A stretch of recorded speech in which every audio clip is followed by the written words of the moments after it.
in this video I will show you how to report and delete a fake Facebook account.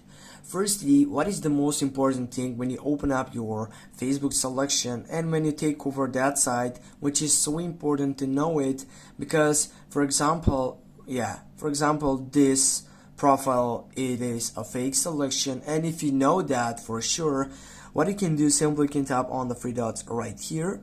Then what you can do, the next site selection, it is by blocking him and going that report profile. Go first report profile on the fourth selection from here, and then just please select the problem. The problem it is because it is a fake account. Select the second button. Does this go against our community standards? Here you have an explanational system, which is a description from the supporting team on Facebook. Just go submit, and go next because it needs to take that decision on it. From here also you're going to be available to unfriend all, to block that profile, to unfollow, and also to delete it. Just go done.